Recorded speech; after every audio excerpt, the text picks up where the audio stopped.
Hi guys, welcome. We're down at the Urban Fight Centre. We're here with round one with Fight Calendar. We're here to interview Richard Walsh about his upcoming event called Urban Warfare. Now apparently it's an all amateur or an amateur pro, full Thai rules, first fight or last fight. Let's go and have a talk to him, alright? Hopefully Carnage Corbett's in here. Well, let's go and check it out.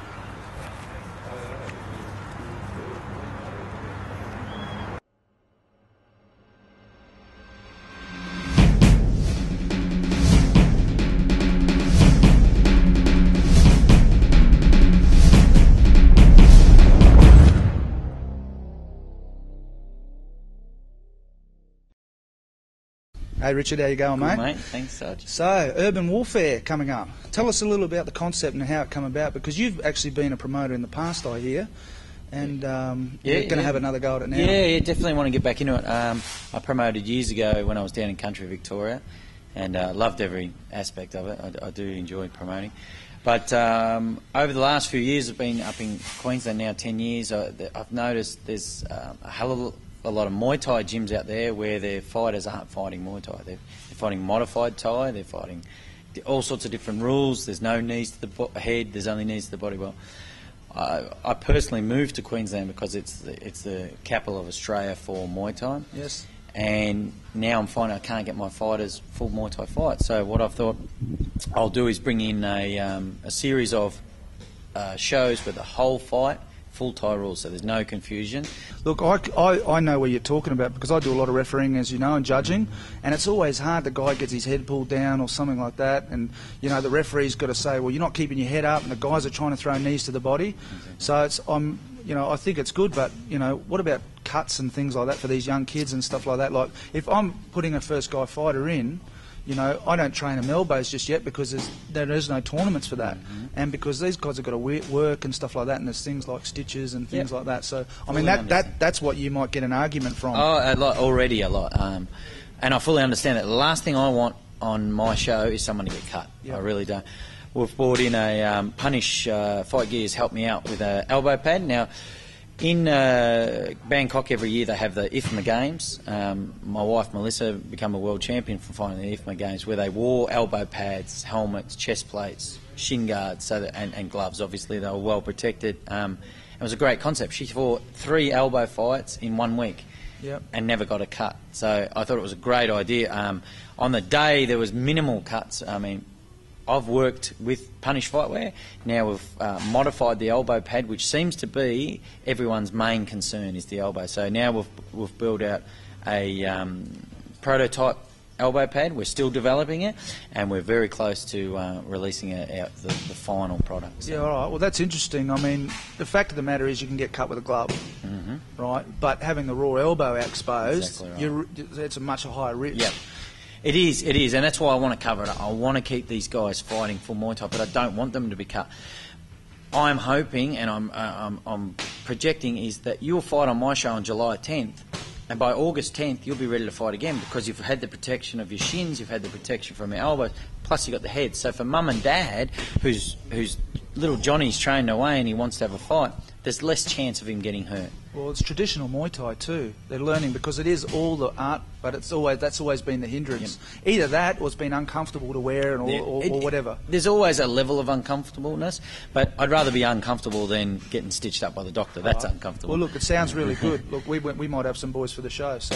Yeah. Well, my biggest objection is most people are saying that their boys don't fight with elbows, but yet Muay Thai is an art of 8 weapons, or 8 limbs. It's been written in the archives for years. We use 2 hands, 2 elbows, 2 knees, 2 kicks. So why teach your boys Muay Thai but then say, no, you can't use that? It's like playing football but you're not allowed to kick goals. Yeah, wow. Why would you? Yeah, that's right. Who plays football not to kick goals? Yeah, exactly. So, and the other thing, another major point for me is a lot of kids will have 15, 20 fights.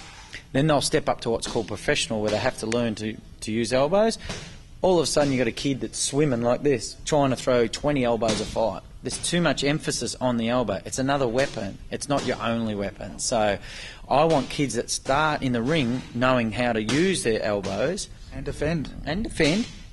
but it's not the only weapon they've got. Yeah, right. Most knockouts come from leg kicks or punches. You know, you don't have to. Not everyone is Nathan Corbett. They can't all split someone's head open with an elbow. So I want to teach kids to use all 8 weapons at the right time and to keep their hands up defensively for it, and use Muay Thai. Let's start getting Muay Thai promoted in Australia. Let's have the best Muay Thai fighters. Yeah, look, sounds really exciting. And from a fan base, a fan I am, I'd love to see these guys throwing those in, especially if they're not getting hurt, because that's always been a thing, and that makes for an exciting show.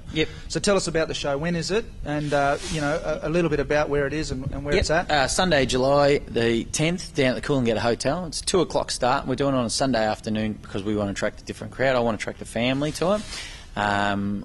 It is more based on getting the first timers. I'm really looking for first, second timers. Don't get me wrong. I could have Bruce McPhee turn up and he wants to fight John Wayne Parr, but they agree to do it with elbow pads. You know, a bit of fun, you know. Cool. But I really am aiming at the people that do class but don't train to fight. Okay, I've got 7 boys of my own that just train their class, 6:30 or 7:30 at night. Kicking the pads with each other, kicking bags. They've all said they want to fight. Six Buckley and Odin Daniel. That's going to be the main event. Both boys have only had 5 fights, and both said they'll fight without pads. So that's a full Muay Thai war, 5 2-minute rounds. All right, so you've got the excitement of the no pads as well, because we know that the guys, if they're skilled and they can do that, that's their choice as well. That's right. It is an option for everyone to wear pads. The only non-optional, if it's 4 fights or less, so it's your first, second, third or fourth fight, you have to wear full pads. That's the only condition. All right, now if some gyms want to get involved in this, right, how do they nominate their fighter or get in contact with you? How do they do that? Get in contact with me, get on the website, get on my phone number. Give me a call, let me know, because we've already got 7 fights matched. We're still 6 weeks out. John Wayne Parr's got a tournament on the 18th of June. There's always fighters left over from those shows, or fighters that pull up good. So we're aiming to promote 12 to 15 fights for the 9. And basically, all you need to do is call or email me via the website. Look, you've got me sold, and I'm sure there's a lot of people out there that are very interested in it.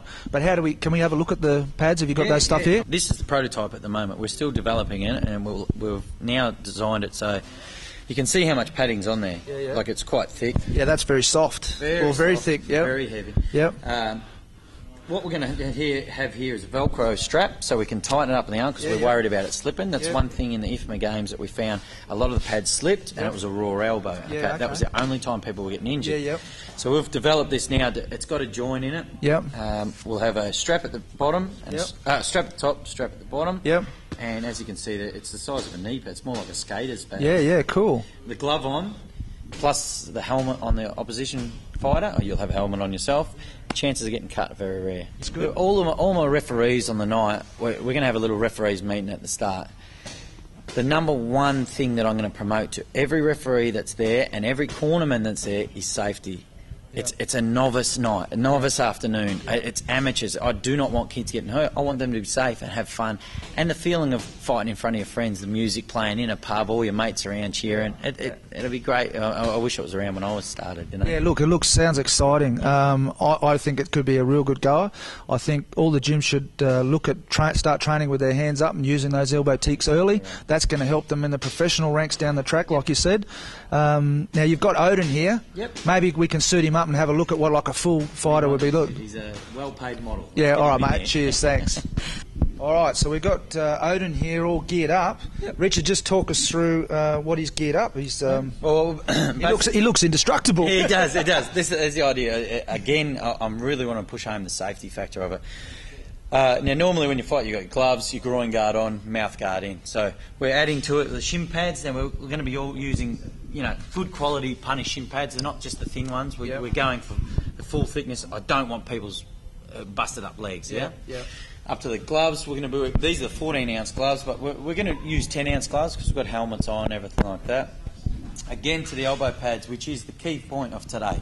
I want to show everyone how safe you are with the elbow pads. How big a strap on there to keep that on. At the moment, like I said, the prototype, we're still working on it, but by the 10th of July, we'll have the Velcro strap on there. We've got a chest plate that we've been using here in the gym for quite a while, and they're proving very successful. Protect the ribs, protect the sternum.